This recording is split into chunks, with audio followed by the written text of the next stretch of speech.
Welcome to PCS code. और आज आपके साथ शेयर करने वाली हूँ मैं सीटेट पेपर 1 की सिलेबस को लेके कि उसमें मैंने कौन कौन सी बुक्स पढ़ी, कैसे नोट्स बनाए, किस तरह कौन कौन से यूट्यूब चैनल हैं कि उनको मैंने फॉलो करा, और जो बेस्ट यूट्यूब चैनल हैं वो मैं आज आपको रिकमेंड करूँगी, और कौन सा ऐप है जहाँ से मैंने फ्री में टेस्ट लगाए थे।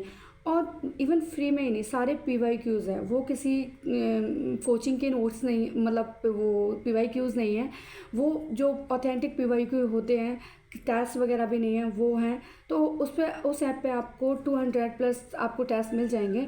बट मैं ये रिकमेंड करती हूँ कि 60 से लेके 80 तक टेस्ट आपके लिए सफिशिएंट हो सकते हैं। तो चलिए मैं बताती हूँ कि मैंने जो पेपर 1 के लिए जो सबसे बुक के बारे में हम बात करते हैं, तो मैंने कोई बुक नहीं पढ़ी थी, मैंने सिंगल बुक नहीं ली थी। और ओनली अपने एक छोटी सी मैंने बुक इस तरीके से एक रजिस्टर बना के रख रखा था। इतना बड़ा रजिस्टर होगा, उसके मुश्किल से 30 पेज पैडागोजी और उसको लेके जो मेरे नोट्स थे CDP के, उसको बस इतने ही भरे होंगे, ज़्यादा से ज़्यादा नहीं थे, क्योंकि मैंने टेस्ट पर बहुत फोकस करा था। तो वो ऐप है मॉकर करके, मॉकर उसका वो है, आप प्ले स्टोर पर जाएंगे और मॉकर डालेंगे, उसमें से आपको साइन करना है और सारे टेस्ट आपको फ्री में मिलेंगे। और वहाँ पर आपको जैसे टॉपिक जो टेस्ट होता है ना, कि 30 नंबर का CDP आता है, 30 नंबर का आपको मैथ्स, 30 नंबर का आपका हिंदी, 30 नंबर का आपका इंग्लिश और 30 नंबर का आपका मैथ्स आता है। तो आपको क्या करना है, वो 30 नंबर का जैसे आपको दिया हुआ है, आपको 30 क्वेश्चंस लगाने हैं आपको CDP के। उसमें से आपको अपना रिजल्ट देखना है कि आप कितने क्वेश्चन कर पा रहे हो। आप अगर 15 क्वेश्चंस अब फर्स्ट अटैम्प्ट में, मतलब फर्स्ट उसमें कर पा रहे हो, तो आपको मतलब कुछ ना कुछ नॉलेज है, आपने B.Ed BTC में पढ़ा हुआ है, थोड़ा सा उसमें लॉजिकल भी होते हैं, मतलब आप थोड़ा सा अगर कॉमन सेंस लगाएंगे ना तो भी वो क्वेश्चन हो जाते हैं। अगर आपके 15 हो रहे हैं तो आपको कोई बुक लेने की, कोई परचेज़ करने की कोई ज़रूरत नहीं है, आप सिर्फ टेस्ट लगाएं। मतलब मेरा यही था जब मैंने अपना फर्स्ट टेस्ट दिया था। आई थिंक मैंने अपना मतलब वो ऐप खोल के मेरा फर्स्ट टेस्ट दिया था, उसमें मेरे 60 to 67 नंबर, मतलब मुझे अच्छे से रिमेंबर नहीं है कि कितना था, बट मुझे ये याद है कि 60 कुछ था, 67 या 62 कुछ ऐसे नंबर थे। तो मैंने देखा कि अगर मैं 150 में से 60 नंबर मैं लेके आ रही हूँ, मतलब 70 के अब पहुँच रही हूँ, तो मेरे 50% मुझे नॉलेज है, मतलब क्वेश्चंस की, कि हाँ मैंने पढ़ा हुआ है, मुझे है। तो मैंने फिर कोई बुक परचेज़ नहीं करी, मैंने क्या करा, उन टेस्ट को देती रही और उनके जो जो क्वेश्चंस गलत होते थे उनको उसके नोट्स बनाती गई। जैसे कि CDP में कोलबर्ग हो गया, वाइगोत्स्की, इनके रूल्स क्या है, हम भूलते रहते हैं, हमें इतने अच्छे से याद नहीं होते। तो उसमें क्या है कि मैं उनके जो, जैसे उसमें क्वेश्चन आया कोहलबर्ग के किसी भी सिद्धांत को लेकर आया और मुझे वो क्वेश्चन नहीं आया, तो मैं क्या करती थी कि यूट्यूब पर वीडियो, मैंने Sachin sir, Himanshi ma'am CDP के लिए, ये 2 बेस्ट यूट्यूब चैनल हैं जो मैंने फॉलो करे। मैंने तीसरे यूट्यूब पर किसी पे मैं गई नहीं, ना मैंने किसी को पढ़ा। मैं ऐसे डाला कि मैंने कोहलबर्ग या सचिन सर या हिमांशी मैम, वो डाला, मैंने अपना नोट्स बनाया, बहुत छोटा सा नोट्स बनाया कि हाँ क्या क्या था, बस इतना ही। उनकी वीडियो हैं, बहुत छोटी छोटी पुरानी वीडियोज़ हैं, आई थिंक कोई 10-10 मिनट की, 20-20 मिनट की वीडियो है, वो आप ऐसे करके मैंने नोट्स बनाए थे। तो सीटेट के लिए मैंने आपको ऐप भी बता दिया, मैंने आपको PYQ भी बता दिए, और मैंने आपको ये भी बता दिया कि CDP के लिए आपको कहाँ से पढ़ना है। बुक अगर आपको परचेज़ करनी है तो वो PYQ की ही करना, और किसी सब्जेक्ट के लिए कोई बुक परचेज़ मत करना। हाँ, अगर आपको अपनी सब्जेक्ट, जैसे कि आप SST और मैथ्स के लिए, वो चीज़ भी मैं बताऊँगी। SST के लिए 1 to 5 आप जो NCERT आते हैं आप वो फॉलो करें, 1 to 6 कर लो बस, लास्ट 6 के अलावा मत जाना। 6 तक आप कर लोगे ना तो आपका बेसिक्स बहुत अच्छे से क्लियर हो जाएगा और आप कर लोगे, ठीक है। और पैडागोजी के लिए मैं बताऊंगी अभी। तो हम CDP के लिए पूरा कंप्लीट हिमांशी मैम और सचिन सर से करना है।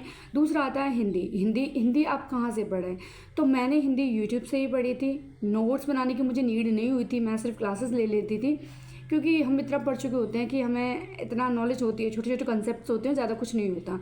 तो हिंदी के लिए मैंने रोज़गार विद अंकित करके एक चैनल है, उसमें सर हैं, अंकित सर ही हैं, वो उनकी जो प्लेलिस्ट है वो पड़ी हुई है, उसमें CDP सॉरी हिंदी और हिंदी की पेडागोजी दोनों ही दे रखी हैं। तो आप उस चैनल से आप उसके अपने नोट्स बनाएं, आप करके देख लें। आप 30 नंबर, मैं कह तो रही हूँ, आप ऐप पे जाएँ, 30 नंबर आप हिंदी के करें, 2 टेस्ट लगाएं मिनिमम। 2 टेस्ट लगाने के बाद आप देख लें कि आपके 15 नंबर से ज़्यादा बन रहे हैं, तो आप यूट्यूब पर वीडियो पढ़िए, आप उन्हें देख के, और कुछ नहीं है, आपको जो क्वेश्चन टफ लग रहा है, नहीं आ रहा है, उसके नोट्स बना लें बस, और कुछ नहीं करना आपको। इंग्लिश के लिए सबसे बेस्ट जो, मतलब मैंने क्लासेस ली थी, मुझे नहीं पता बेस्ट है या नहीं, पर मैंने क्लासेस ली थी, मुझे पर्सनली बहुत अच्छा लगा था।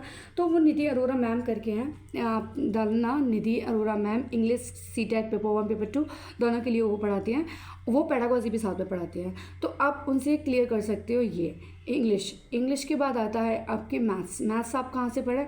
तो मैथ्स के लिए मैं आपको बता दूं, एक चैनल का नाम है, वो चैनल है टीचर्स अड्डा करके, उसमें आयुष सर हैं, आयुष चौहान करके, उनसे मैथ्स पढ़ी थी, और वो कंसेप्ट अच्छे से क्लियर कराते हैं। वो PYQ के साथ भी लेके चलते हैं सारे क्वेश्चंस।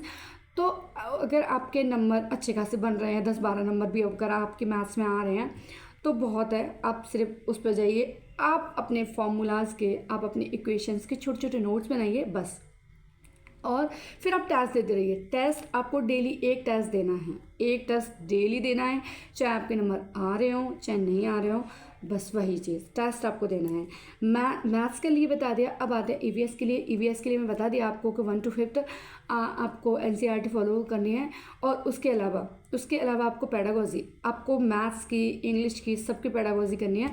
तो पेडागोजी के लिए आपको नोट्स बनाने हैं, मैंने बनाए थे नोट्स, छोटे छोटे नोट्स बनाने हैं। जैसे मैथ्स के अलग कुछ, पेडागोजी में कुछ रूल्स दिए होते हैं, हिंदी के लिए कुछ अलग है, इंग्लिश के लिए कुछ अलग है, बाकी सारी चीज़ें, बहुत सारी चीज़ें सिमिलर होती है, पर कुछ है। आई थिंक मुझे लग रहा है 1-2 पेज आपको मुश्किल से भरेगा, उसमें वो करना है बस, और कुछ नहीं करना आपको। टोटल मैंने बता दिया 60 से 80 टेस्ट लगाने हैं, और ये अगर आप स्ट्रैटेजी फॉलो करते हो तो मैं आपको 100% दावे से कह सकती हूँ, आपका CTET क्लियर करने से कोई नहीं रोक सकता आपको। सच में ये बहुत हेल्पफुल होता है, और सबसे ज़्यादा हेल्पफुल होता है टेस्ट लगाना। मैं बार बार पे आपको फोकस करे जा रहा हूँ, टेस्ट लगाओ, बिकॉज ऑफ टेस्ट ही होता है जो आपको फर्स्ट अटैम्प्ट में है ना, वो सक्सेस दिला सकता है। क्योंकि आप पढ़ते रहो, कितना भी पढ़ते रहो, रिवीजन करते रहो, वो चीज़ जब आप टेस्ट लगाते हो ना, तो आपको पता रहता है कि हमारा कौन सा टॉपिक है ना, वो कमज़ोर है।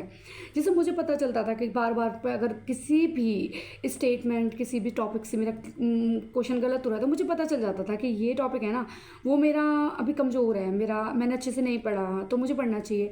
तो मैं हमेशा यूट्यूब पे जाती थी, जो मेरे फेवरेट टीचर्स हैं उनका मैं लिखती थी, और वो चीज़ कंप्लीट हो जाती थी।